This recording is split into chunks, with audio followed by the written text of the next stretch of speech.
Welcome to Rock, Paper, Hand Grenades.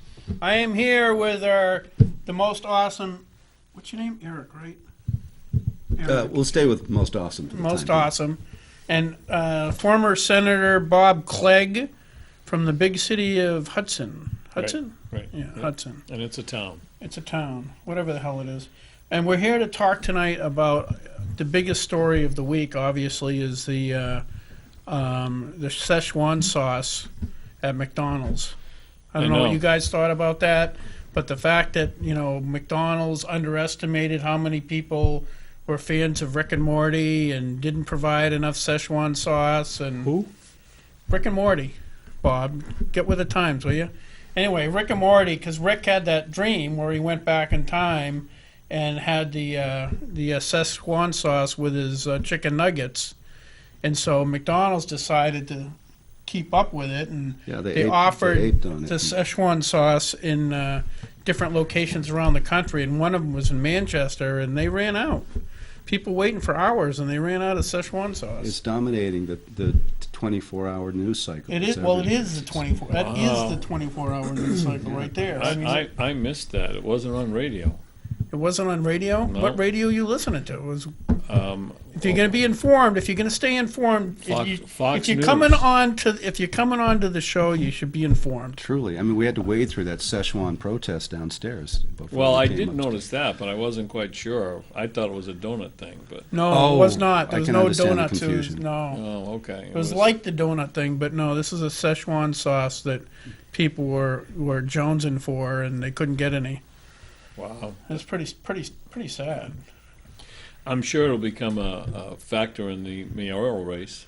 I would hope. I wonder which candidate's going to be for the Szechuan sauce. Right. I wonder which one of them has shown the fortitude or the insight to get in touch directly with the corporate McDonald's and say, hey, we need more Szechuan sauce in Manchester now. What a fundraiser that would be.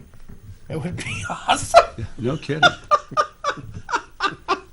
It'll be interesting what the PR department does with words like Szechuan and Gotsis and all Right. that kind of stuff. Yeah. So anyway, Wow. that's all I called John to talk about, and apparently that's off the table. Yeah, well, I don't eat at McDonald's. Yeah, I eat there once in a while. Do you? Yeah, well, when you got grandkids and you don't have much Oh, money, yeah. it's a pretty cheap true. date. Well, my grandkid makes me take her to the Mexican restaurant. Ooh. Yeah. Does she make you speak Spanish when you're ordering? No, but she speaks Spanish, so I'm sad. I just that's sit pretty there cool. and shut up. You have no idea what they're going to order for you, though. It's a little dangerous. So far, it's all been edible. Excellent. I don't think they serve Szechuan over there. No, they don't do Szechuan. It's not Mexican. Oh, but they might now. Yeah, it could be politically dangerous for them not to. Is that now? They Here's could a put real. it in their tacos. Here's a real question: Without you knowing. is Szechuan? Is that Taiwanese, Chinese, Japanese? It's don't know. actually province in China. It's a province. It comes Szechuan from a province? particular region in China. Oh, okay. So now we It's got. a must be style of expensive cooking. stuff. You're right. You would think Comes from all the way over there. Nothing says McDonald's like Szechuan. the mountains of China. Exactly. Mm-hmm. Exactly. Anyway, I came here to be educated, and I was.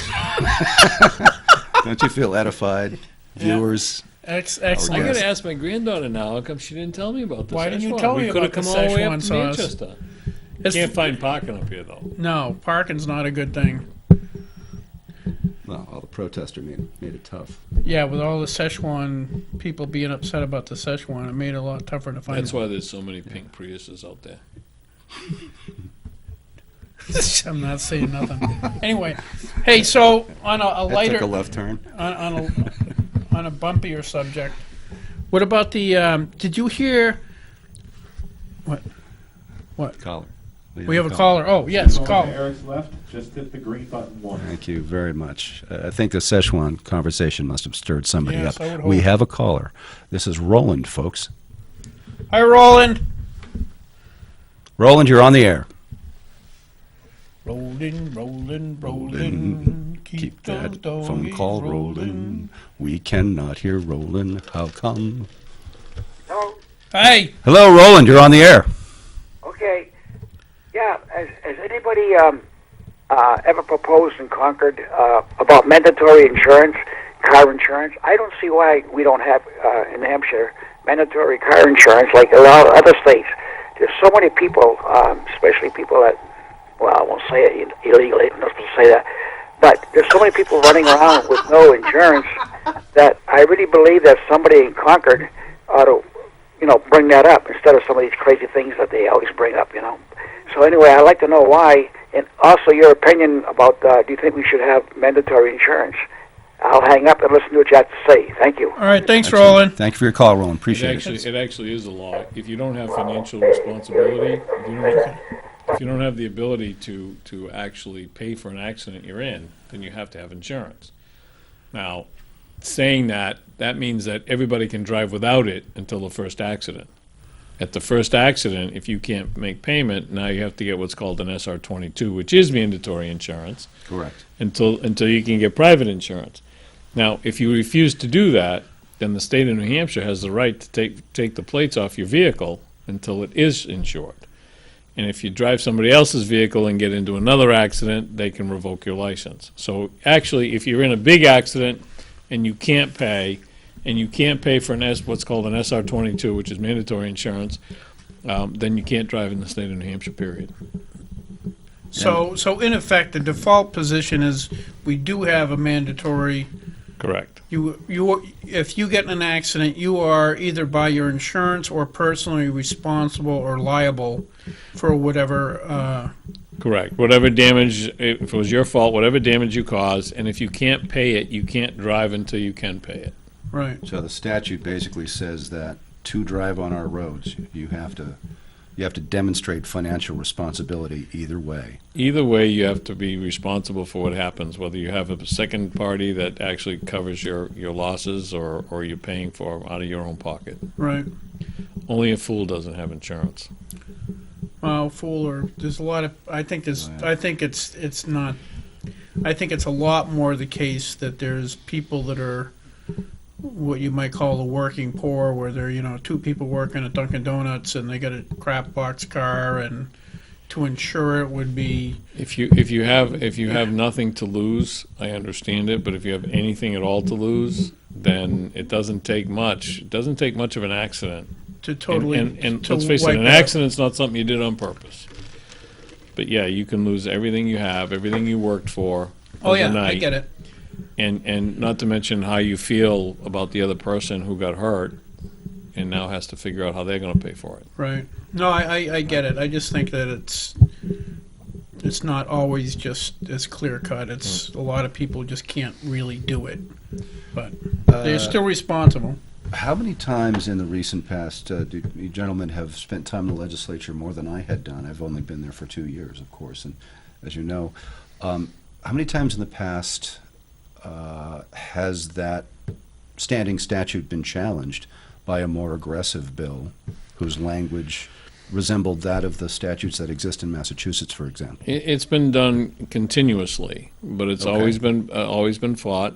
And part of the reason is there's a whole lot of people that believe that type of a bill does nothing more than make the insurance companies more wealthy. Okay. And again, we talk about the working poor. There's a nod and a wink to the working poor who don't have insurance, and nobody says anything.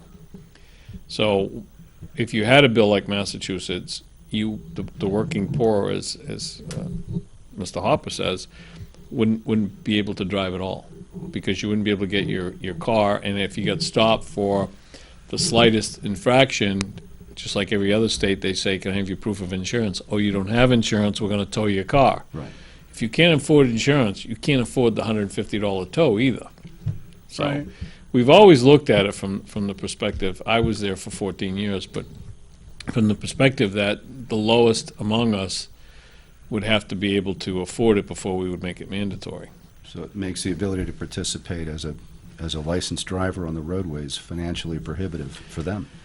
Right. Absolutely. You'll- And new drivers too. You also have people that are the working poor that all of a sudden now you've taken away their ability to drive. If you take that away, well, they can't even get to their job that they're barely getting by on. True. So it's I mean, there's an issue out there, but it is, if you buy insurance, you buy auto insurance that also includes an uninsured driver. That means if somebody hits you and they don't have insurance, your insurance is going to cover what you have. It's cheap. It's pennies. It's not very expensive at all, and everybody uses it. So, Yeah, I had that coverage for that motorcycle when I got rear-ended on Elm Street a few years ago. I had uninsured, which helped defray the cost of that accident. I was in an accident in July where an elderly gentleman, he was 96 years old, wasn't paying attention and was stopped and then decided to drive in front of me, and I was doing 50.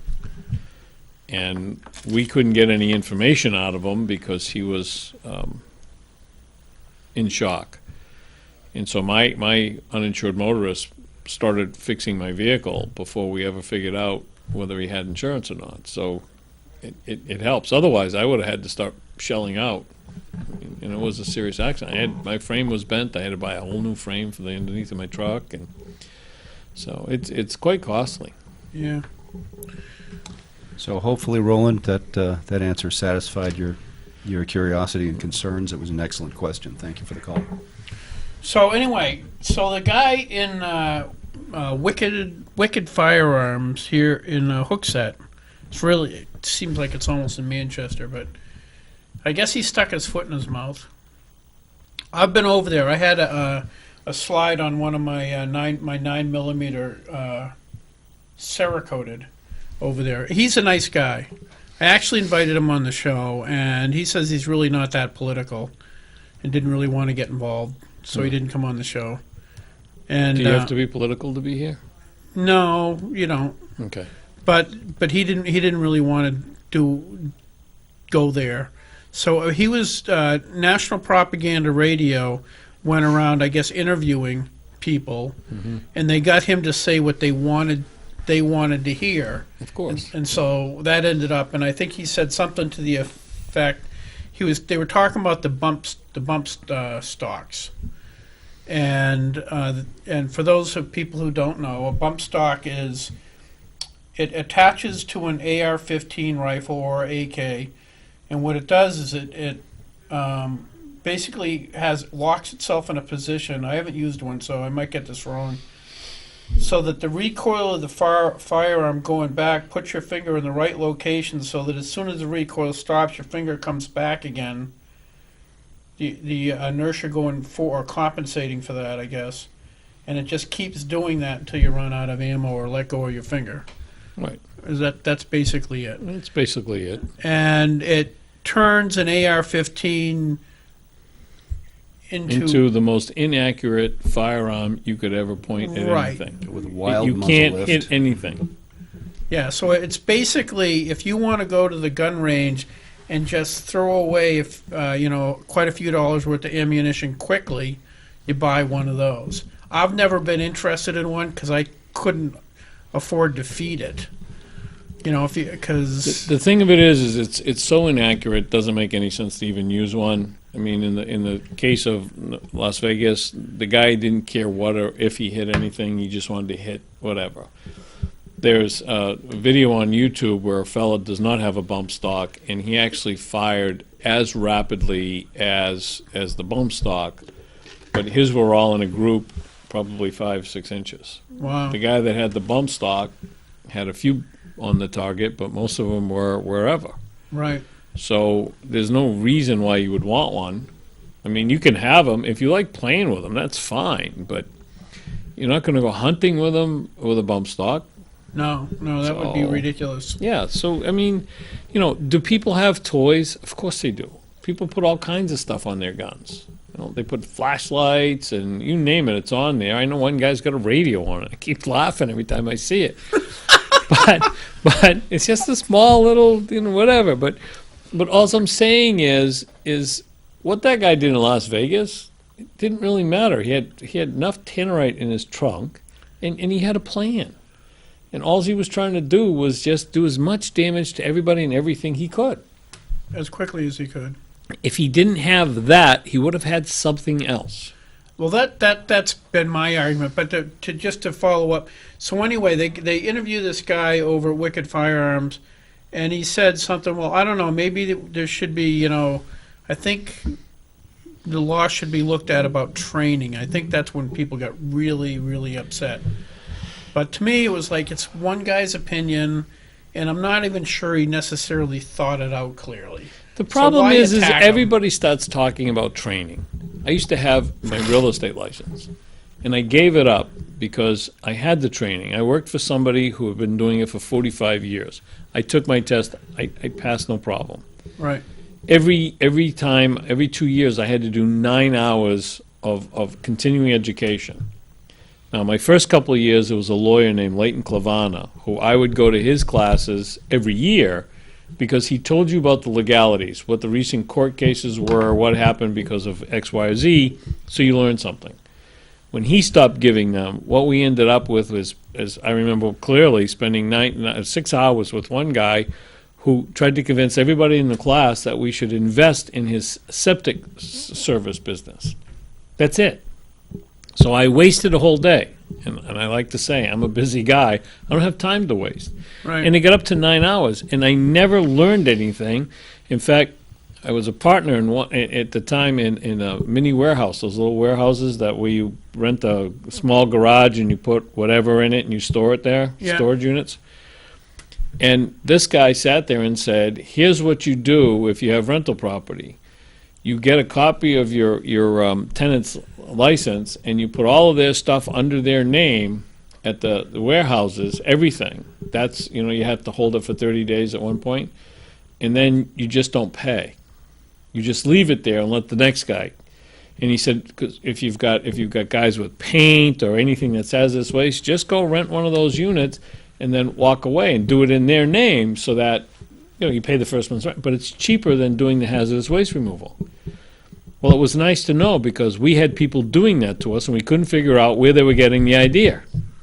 And here I am at a real estate course where the guy that's supposed to give us continuing education told us how to go and shaft another business owner by dumping all of your hazardous waste, all of your tenants' garbage into a mini warehouse storage unit, and leave it there for somebody else to take care of.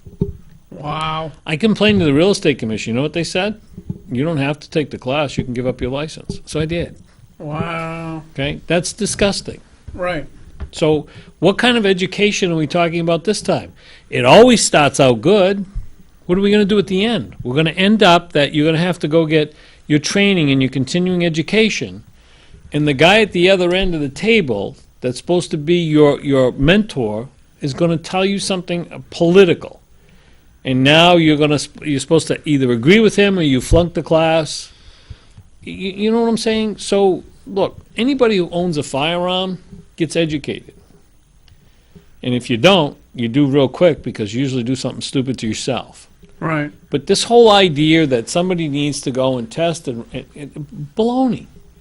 Yeah. The other thing too is it would be the only constitutional right that you have that you would need to go through a course to maintain. Well, now, if they want to say that you have to go through a course before you can use your First Amendment right, I might be listening. It's actually a pretty interesting business model right there. Yeah, there you go. Yeah. So I Freelance talk. but anyway, I think the guy at Wicked Firearms just.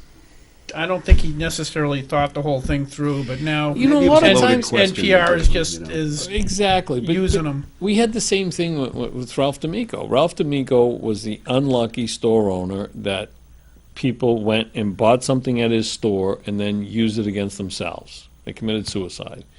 And Ralph was very upset about it. So they immediately went to him and tried to co-opt him into being anti-gun. Well, Ralph was never anti-gun. He was always about don't sell to anybody who looks like they're either extremely angry, extremely depressed, or has a problem. Right. Don't sell to them. Tell them come back tomorrow. So he was always doing what he was supposed to do. Sometimes people who think that appear to be extremely normal, not you or I, Okay. I was waiting. maybe Eric. Well, don't But- hang the normal around this much.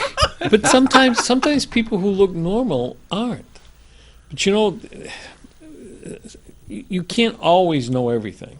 You do the best you can. And Ralph, at one time, was probably the largest dealer in the state of New Hampshire, gun Right. dealer. Right.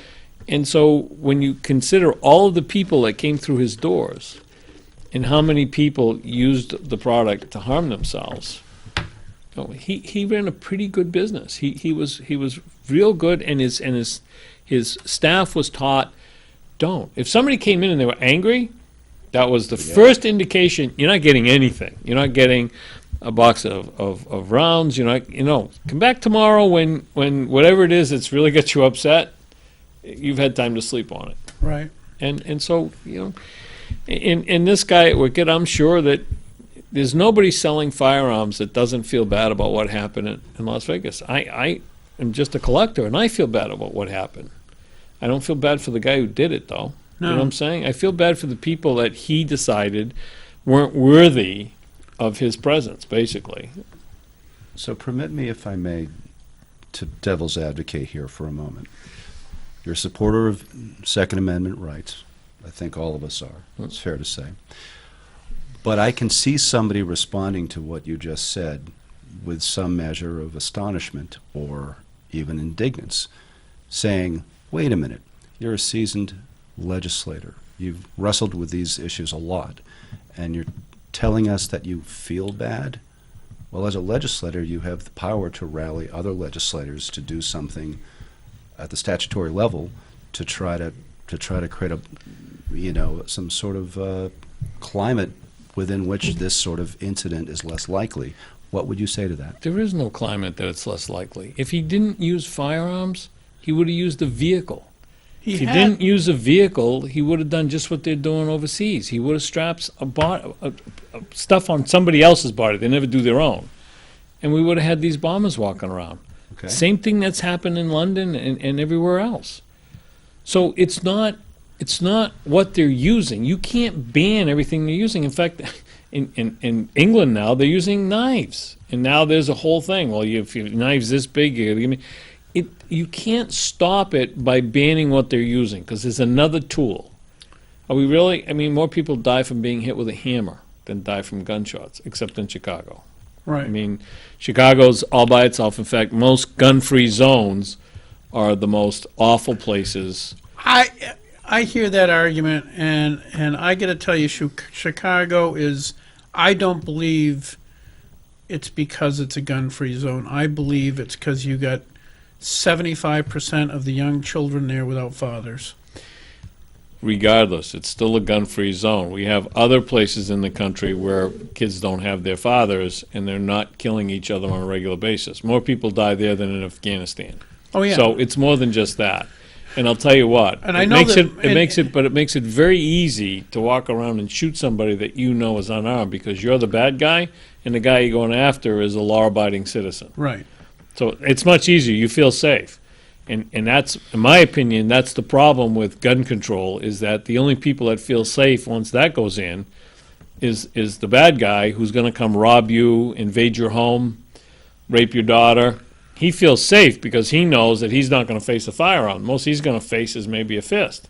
Well, Right. he's got a gun. Bad Right. guys don't follow the law. Yeah. The guy in Las Vegas actually had access. He had owned two planes.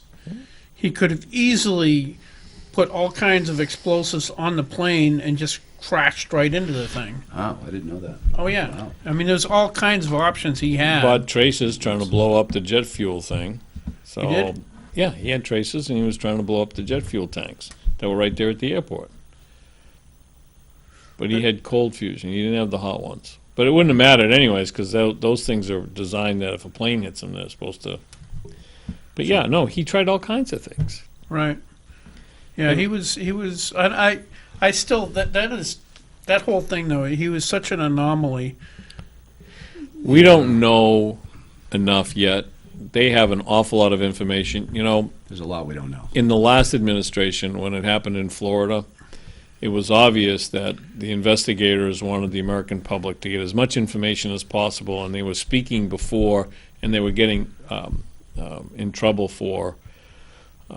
There were ramifications for them explaining to the public on TV what it was, because at that time, certain words and people, you were banned from saying this is what it was. So you couldn't say it was an Islamic terrorist, Right. whether it was or it wasn't, but you couldn't say it.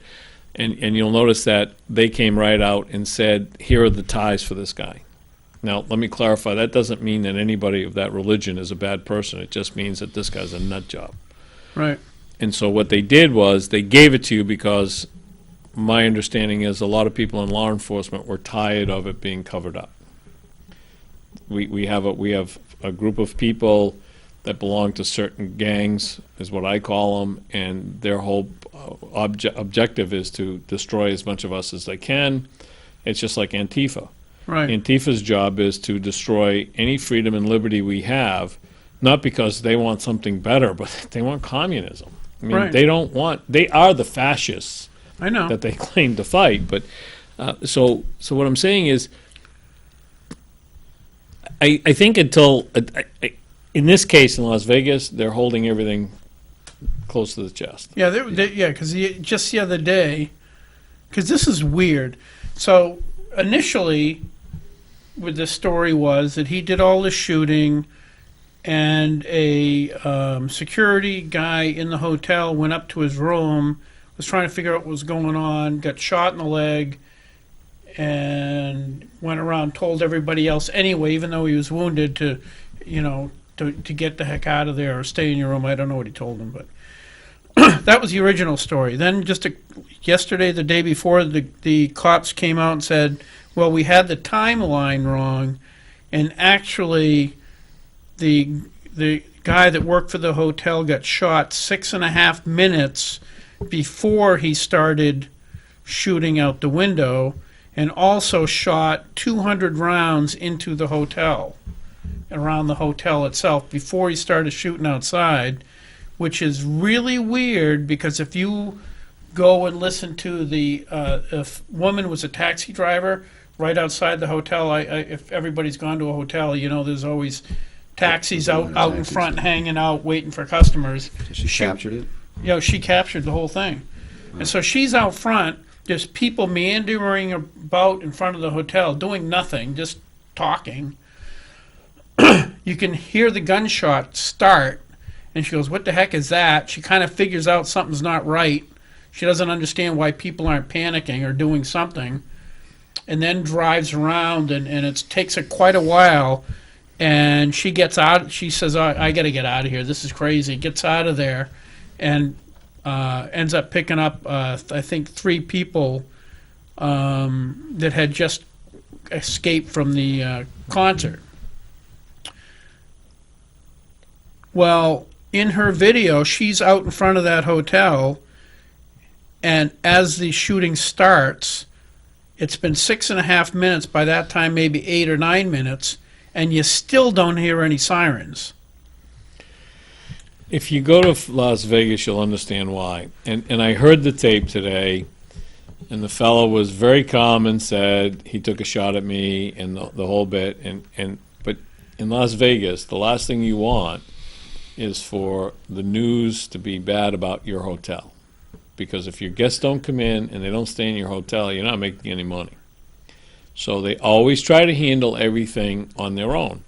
Now, I'm not saying it happens a lot, but it's not unusual for people to do stupid things after too many drinks in Las Vegas. Now, if somebody's got a gun, That can you get know, pretty stupid. that's pretty stupid. But I'm sure that's what they thought, was that someone was being an idiot and playing with a gun, so they dispatched security up there, not realizing, who would have thought, seriously, who would have thought that somebody would smash out the windows, especially in a suite that costs what that cost a night, smash out the windows and start lacing people across the street with rounds from the guns. So you're saying that the hotel itself waited a while before they contacted the police? I'm telling you that typically when anything happens in a hotel on the Strip in Las Vegas, you have an internal group that immediately dispatches to handle it. Now, most of those people are former police officers.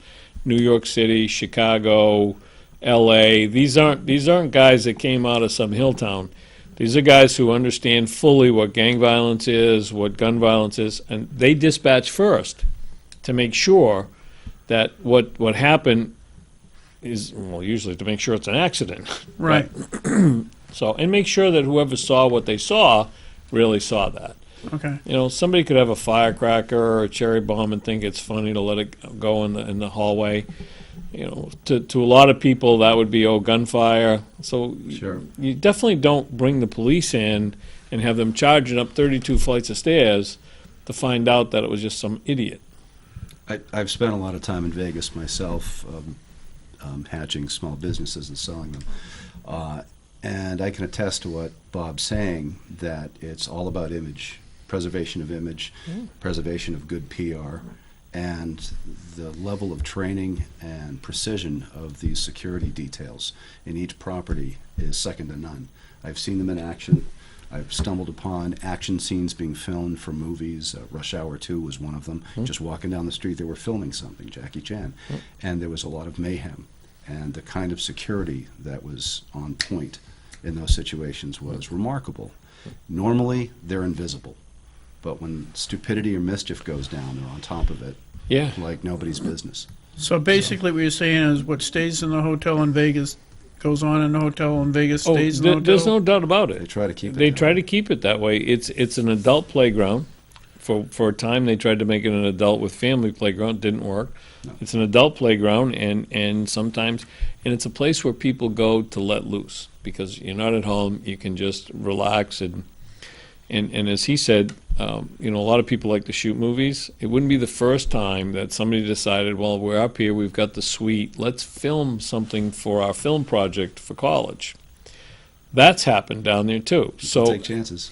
people take chances, and you know, it makes the movie that much better. So if you're there, to them, it was just another routine. Oh crap! You know, here we go again. Okay. I would never expect anybody to smash that glass, and that glass was not easy to smash No. because it's 32 stories up. So it's basically, It's hurricane glass. yeah. It's like smashing through this desktop. Harder. How would do you know? Do you have any idea how he did that? I mean, the I'm 223 would. I'm betting that he used something like tannerite or something. Yeah. He used something to just make it crinkle. And Okay. it just knocked it. Maybe that's why I had the tannerite is to blow out the glass to begin with.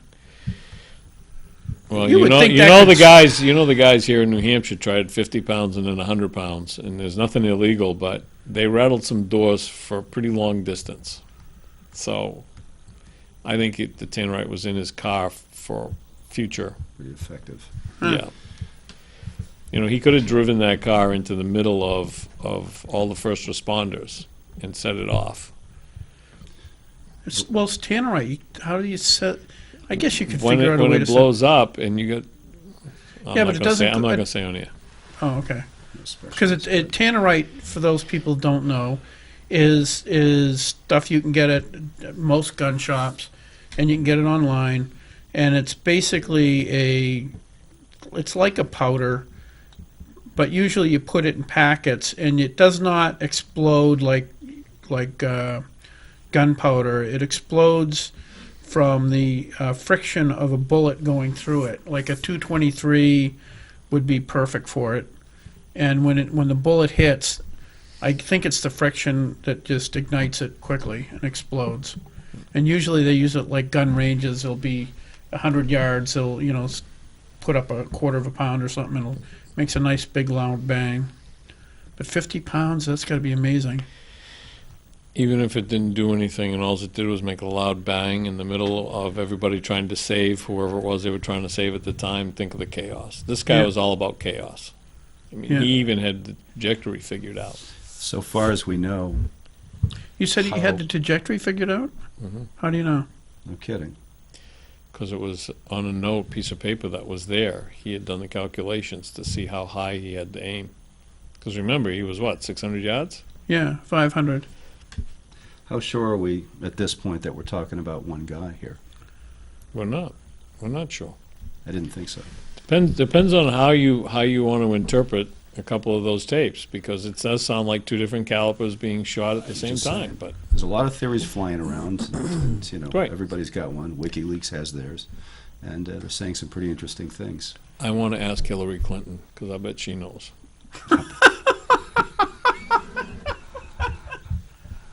There's a Hillary comment Clinton. in my no comment.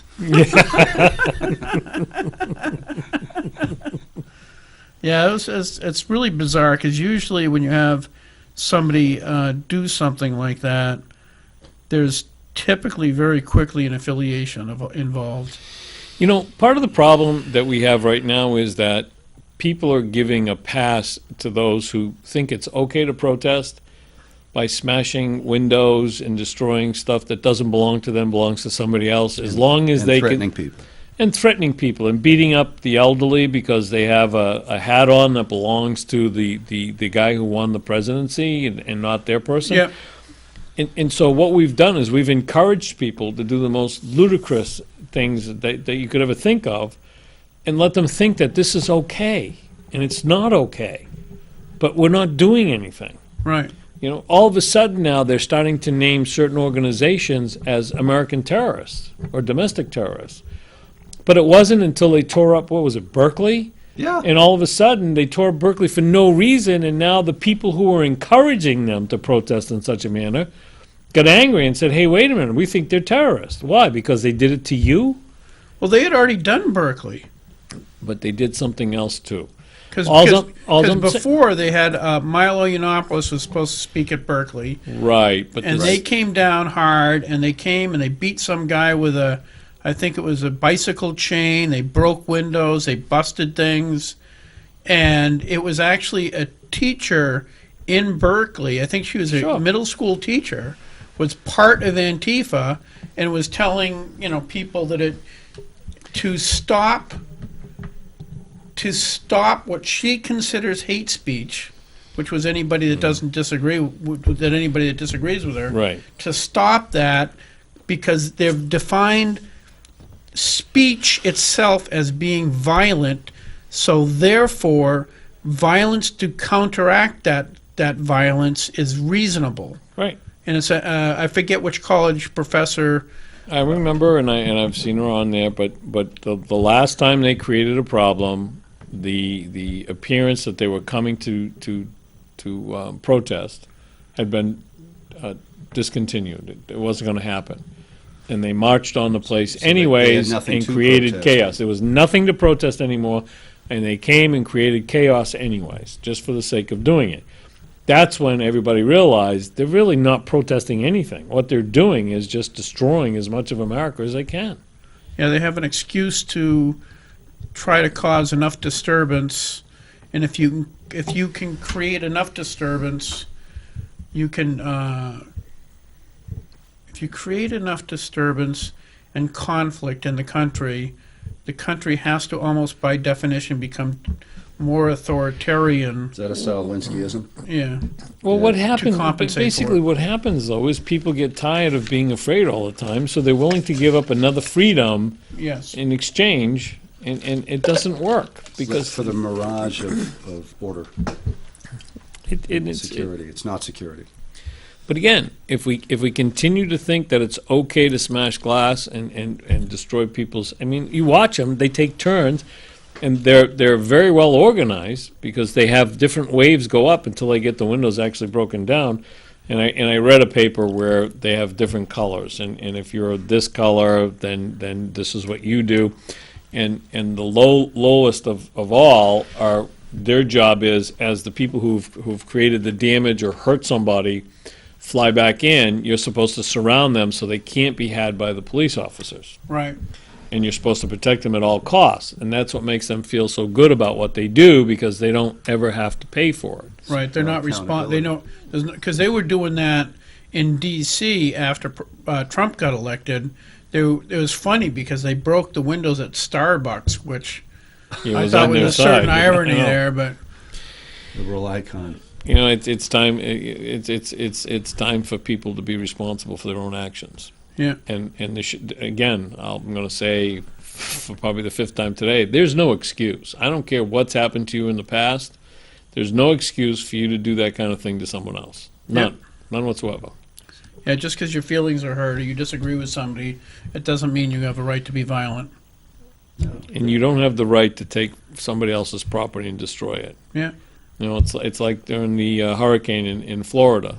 You know, people were going into the stores and taking the food, and I understand that, you have to eat.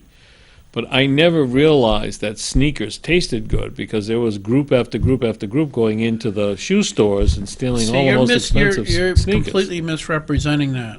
I am? Yeah, what it was is there was a real possibility that that store was going to be flooded, and they were rescuing the sneakers.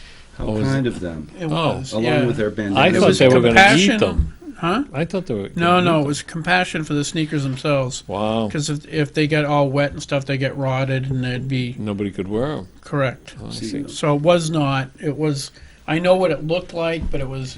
Now I know why It was they completely do this altruistic. during crisis, because guys like you have the excuse all set.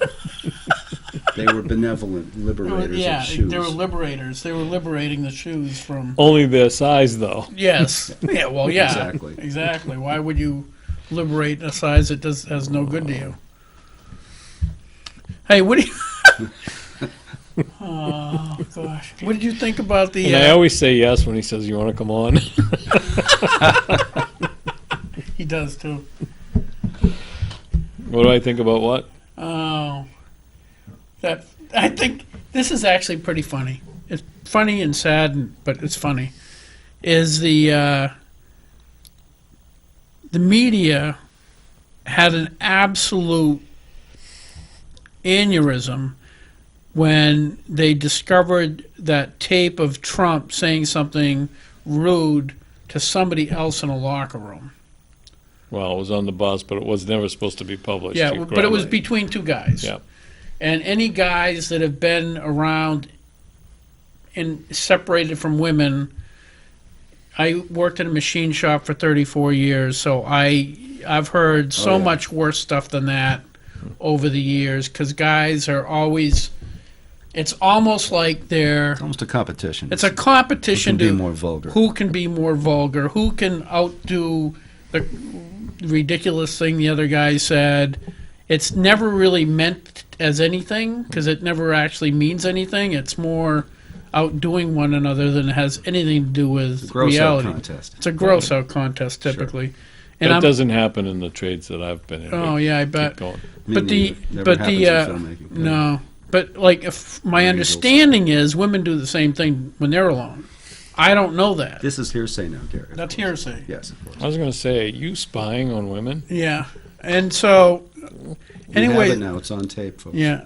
It's good. So what Trump did, when you publicize it like they did, and it was interesting the way they did it, because they had that, which was basically ironclad evidence that he had said something rude, Right. and then they followed it the next news cycle with 10 women that were accusing him of sexually harassing him. When the agenda is to catch somebody, figuratively speaking, with their Pants down. I wasn't going to say it, but their decorum down. They're going to fabricate, transgressions on the part of the person they're trying to discredit. If they can't find something actual, they'll create something. Right. And that's what they did. They used the one that was the solid evidence, Right. and then followed it with the 10 allegations to make. Just remember, it's always front page news, but then when it's retracted, you can't even find it on the obituary Can't even page. find it Right, in the back page. exactly. Someplace in the classifieds. So all those 10 women went by the wayside as soon as the election was over, because it was not. But Harvey Weinstein, if I'm saying his name, now the liberals are kind of in a pinch, because they've been basically protecting this guy for 20-something years. Not just him. Not just It's him. not just him, A lot but of I'm going to people. tell you what really bothers me with this, and that's the fact that they've all jumped on the wagon and said, "Oh, I'm going to give him back his money," but they don't. What they do is they use that money to curry favor someplace else. They take all that money and they give it to a charity. And that charity now is beholden to them because they just got a giant chunk of money, and everybody sitting on the board's probably wealthy, and they're all now going to say, "You know what, I'm going to remember what you did for us." And then everybody that charity helps now says, "Oh, look, they gave us this money." They didn't. They took tainted money and they gave it to somebody else. How can that person take tainted money? Right. I don't care where it goes. If you want to give it back to him, give it back to him. Don't give it out someplace where you gain political favor for it. Right. Give it back. But But they won't do that. you're No, they asking won't. for virtue, and they're busy virtue signaling with all this cash, Exactly. and you're asking for actual virtue.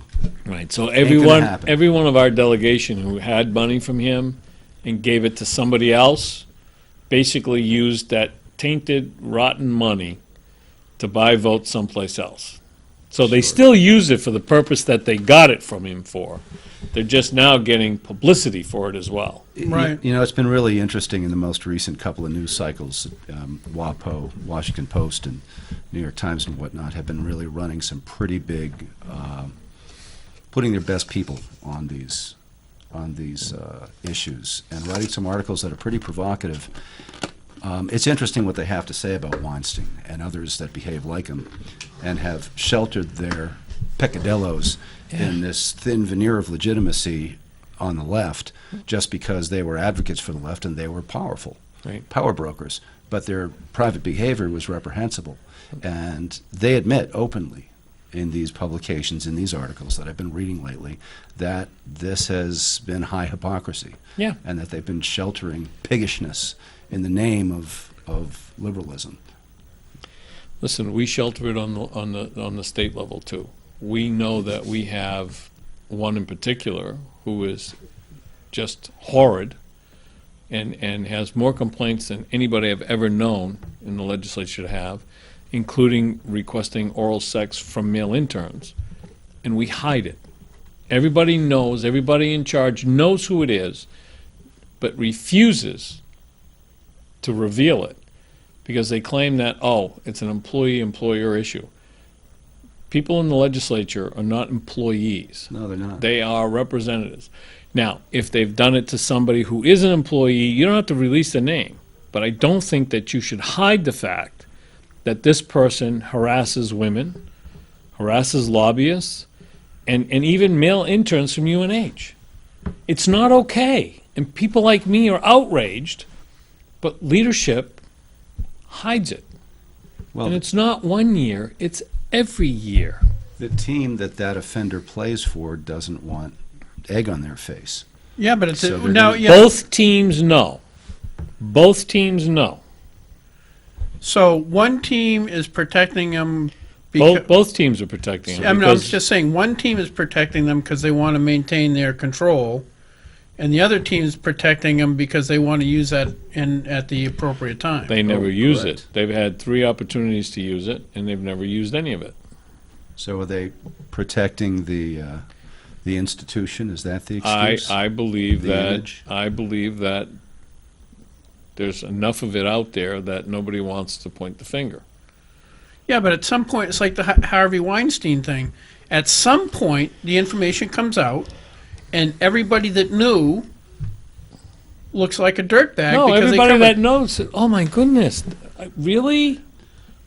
So- The Obamas so- called Weinstein a great American, a wonderful person. Oh, without a doubt. And how long did it take? And you can't tell me they didn't know. Of course they knew. Everybody knew.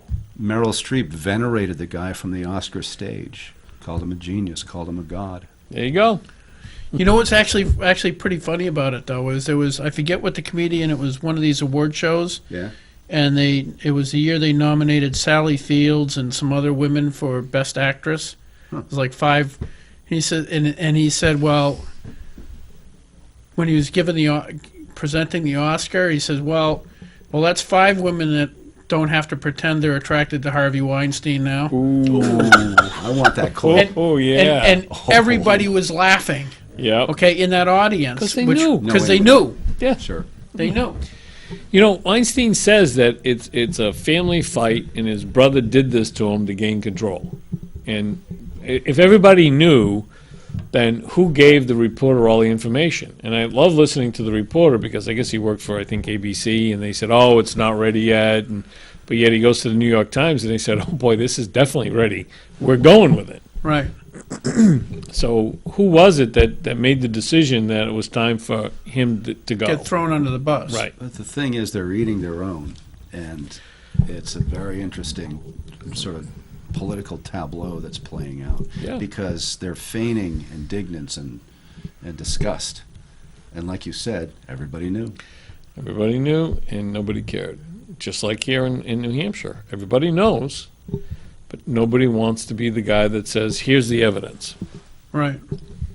No newspaper, no How many journalist would ever print something without actual proof. So And they'd you be need to- killing their own political career here in New Hampshire if they did that.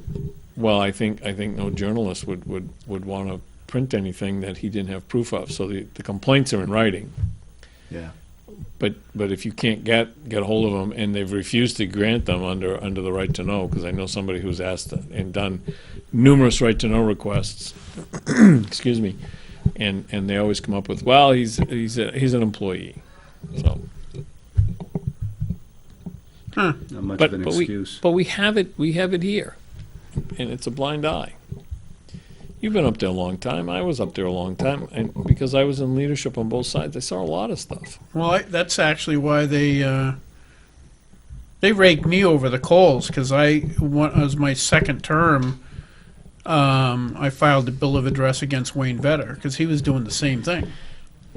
And look at what it took to get that completed.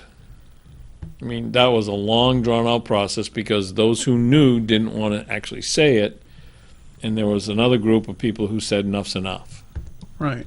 But I filed a bill of address to have him removed, and the speaker at the time could barely even talk to me without spitting because he was so freaking mad. Because I think he was Vetter was his hunting buddy. Whatever. I'll tell you, I pissed off a lot of people in the State House because it was the same environment. At the Fish and Game Department, it was so bad. There was 3 women that worked in the office directly adjacent to him, and they used to call each other when they get stuck there alone with him. Can you imagine your daughter or something being in an environment where she feels it's necessary to call one of the other women to get her back in the office just so that she's not harassed by the guy? Yep. It was brutal. That's why we love you, Gary. No, I don't. Anyway, but it was the same thing. But again, to reiterate, what bothers me is all the people who've taken Weinstein's money are now pretending to be indignant by using that money to influence future votes. To get more So votes. you're still using the money for the same thing. Now you've got publicity saying who you gave it to, so anybody who likes that charity might go, oh, well, it wasn't that nice. But you use the money for exactly the purpose it was given to you by Weinstein. So Right. any votes they get from those charities, Do you know they owe it to him. did any of our delegation actually get money from that? I believe you'll find that a few of them did. It'll be very interesting to know. Well, Rahm he's a Emanuel- big. He never Well, don't gave me forget. any money. I just want to say that right off the. I'm going to look up your thing. Remember, Weinstein gave money to the Democratic senatorial candidate fund, to the Democratic National Committee. So a lot of people ended up getting money from him through that. So Right. if the DNC helped you or the senatorial committee helped you, the Democrat, some of that money they helped you with came from him. So whether you knew it came from him or you didn't know, doesn't matter. But most of the Democrats were helped by his. I haven't gotten that much money from the Democrats Yeah, so me far. neither. It's not what I heard. No. No, and if you haven't heard that rumor, I haven't been stressing it enough. The rumor that you haven't heard. I'll make sure to bring it up in more conversations. Thank that you Papa very gets much. Democrat support. Senator Clegg, thank you very much for coming on at the last minute. It's always a pleasure. Really? Sure. Oh, okay. Eric, you heard it. Man's got some spine saying that after an hour with us. We'll see you guys next week.